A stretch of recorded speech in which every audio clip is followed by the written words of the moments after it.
บัดนี้เป็นครั้งที่ 44 ตรงกับวันที่ 13 มิถุนายน 2569 ข้าพเจ้านายธนากร ลักน้ำเที่ยง 111 ขอเป็นวาจาสาธยายพุทธมนต์และสาธยายธรรมถวายเป็นพุทธบูชา ธรรมบูชา สังฆบูชา และเป็นอาจาริยบูชาแด่องค์หลวงปู่ทวดและหลวงปู่ศิลา ขอเทพเทวดาเจ้าทั้งหลายโปรดจงมาอนุโมทนาในการสวดสาธยายของข้าพเจ้านี้ ขออนุภาพคุณพระรัตนตรัยครูบาอาจารย์และเทพเทวดาทั้งหลายโปรดจงบันดาลให้จิตของข้าพเจ้าเป็นสมาธิในการสวดสาธยายมนต์ต่อไปอะระหังสัมมาสัมพุทโธภควาพุทธังภควตังอภิวาเทมิสวากขาโตภควตาธัมโมธัมมังนัมสสามิสุปฏิปันโนภควโตสาวกสังโฆสังฆังนามามิ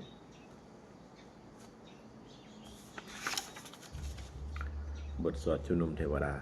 สัมมันตาจักรวาเลสุอัตตราคัญชันตุเทวตาสัทธมังมุนิราชันสาสุนันตุสักขโมคทัง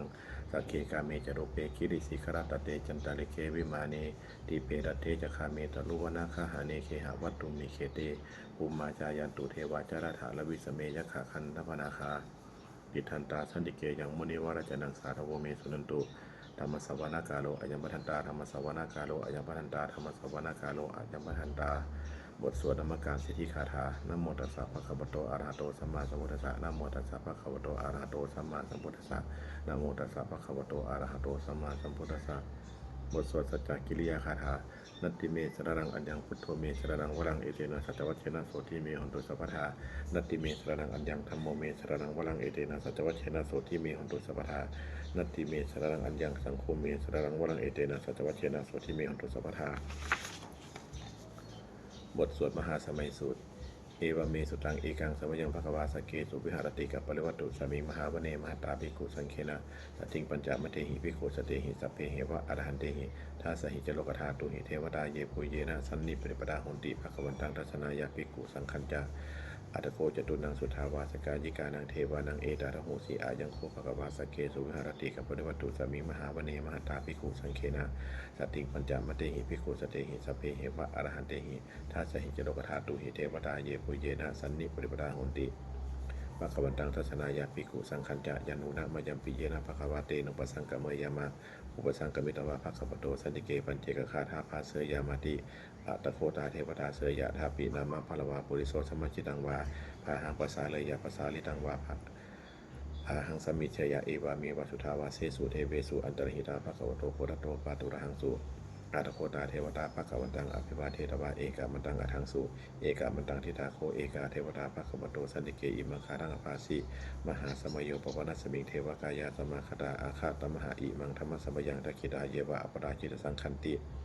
อารโกปราเทวตาภควโตสันติเกอิมังคารังอภาสิตัตลาภิกขโวสมาระหังสุจิตังอัตโนชุมกังสุสาลทีวันเนตานิฆาเหตวาอินทิริยานิละคันติปันติตาติอะตะโกปราเทวตาภควโตสันติเกอิมังคารังอภาสิเจตวาคีรังเจตวาปะลิขังอินทาคีรังโอหันจมะเมชาเตจรันติสุทาวิวราจักขุมตาสุทันตาสุทุนาคาติอะตะโกปราเทวตาภควโตสันติเกอิมังคารังอภาสิเยเกจิพุทธังสรณังคตาเสนะเตคามิสันติอภัยาปูมิงปะหายะมานุสังเทวกายังปริภูเรสันติติอาตโกอปราภิกขุอามันเตสิเยปุเยนะภิกขเวทัสสะสุโลกตาโตสุเทวตาสันนิปติวัตอาหุนติตถาคตังทัศนายาภิกขุสังคัญจะเยปิเตภิกขเวอเหสุงอธิธรรมทานังอนันโตสัมมาสัมพุทธาเตสัมปิภควันตานังเอตปรมาเยวะเทวตาสันนิปติปตาเหสุงเสยยะธาปีมายหังเอตละหิเยปิเตภิกขเวภวิสันติอนาคตมัทานังอรหันโตสัมมาสัมพุทธาเตสัมปิภควันตานังเอตปรมาเยวะเทวตาสันนิปติปตาภวิสันติเสยยะธาปีมายหังเอตละหิปาจคิสามิภิกขเวเทวกายานังนามานิกิตยุสามิภิกขเวเทวกายานังนามานิเทศิสามิภิกขเวเทวกายานังนามานิตังสุนาถาสาธุกังมนาสิกโรธาภาสิสามิติเอวังปันเตติโคเตภิกขุภควโตปัญจโสตุภควาเอตาทโวจะ สิโลกัมนุกัสสามิยถาภูมาตาสาสิตาเยสิตาเคลิขับพลังปหิตตาสัมมาหิตาโพโตสีหาวัสันลีนาโลมหังสาภิสัมปุโนโอทาตัมมนัสสาสุทาวิปัสสนามาวิลาพิญโยปัญจชเตยตวาวเนกับปริวัทเวตโตอามันตยิสถาสาวเกณศาสเนรเตเทวกายาอภิกันตาเตวิชานาถาภิกขโวเตจะอัตตปมะกะโลสุตวะพุทธศาสนังเตสัมปัตตาลหุญานังอัมมนุสานัสสนังอเปเกสตามัทธคุงสหัสสังอัฏฐสัตตลิงกตังเอเกสหัสสานังอัมมนุสานัมมัทธสุงอเปเกนันตมัทธคุงทิสาสภาภูกาหงตัญจาสพังอภิญญายะวกิตวานาจักขุมาตโตอมันตยิสถาสาวเกศาสเนรเตเทวกายะอภิกันตาเตวิชานาถาภิกขโวเยวหังเจตยิสามิขีลาหิอนุภุปโสสัตตสหัสาวายขากุมากับปริวัทวาอิทิมันโตจิติมันโตมนามันโตยสัจจิโนโมทานามาอภิกามุปิกุนังสัมปติงวนังจะสหัสสาเหมาวตายขานันตวัดนิโนอิทิมันโตจิติมันโตวนามันโตยสัจจิโนโมทานามาอภิกามุปิกุนังสัมปติงวนังสาตาคีราติสหัสสายขานันตวัดนิโนอิทิมันโตจิติมันโตวนามันโตยสัจจิโนโมทานามาอภิกามุปิกุนังสัมปติงวนังอิเจเตโสราสสหัสสายขานันตวัดนิโนอิทิมันโตจิติมันโตวนามันโตยสัจจิโนโมทานามาอภิกามุปิกุนังสัมปติงวนังเวสามินตาปัญจสตายขานันตวัดนิโนอิทิมันโตจิติมันโตวนามันโตยสัจจิโนโมทานามาอภิกามุปิกุนังสัมปติงวนังกุมพิโลราชาคาหิโกปิปุลสานิเวสนังปิญโยนังสตาสหัสสังยักขนังปุริปาสติกุมพิโลราชาคาหิโกโสภคาสัมปติงวนังบุรีมัญจาทิสังราชาทัตตาลโทปัสสาสติคันธปนังอธิปติมหาราชายาสัสสิโส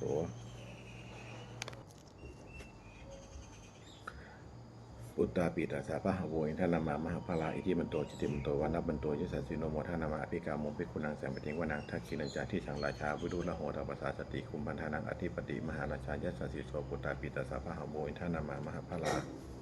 อิทิมันโตจิติมันโตวันับมันโตยสัสสิโนโมทานามาอภิกามุปิกุนังสัมปติงวนังปัจฉิมจาที่สังราชาวิรุปโคปัสสาสตินาคานังอธิปติมหาราชายาสัสสิโสปุตตาปิตาสาพะหะโวอินทนามามหาภาลาอิทิมันโตจิติมันโตวันับมันโตยสัสสิโนโมทานามาอภิกามุปิกุนังสัมปติงวนังอุตตรัญจาที่สังราชากุเหโรตปัสสาสติยคานังอธิปติมหาราชายาสัสสิโสปุตตาปิตาสาพะหะโวอินทนามามหาภาลาอิทิมันโตจิติมันโตวันับมันโตยสัสสิโนโมทานามาอภิกามุปิกุนังสัมปติงวนังปุริมาที่สังทัตตาลัตโททักขีเนนะเบโดหะโกปัจฉิเมนะเบโดปะโคกุเวโลอุตรังที่สัง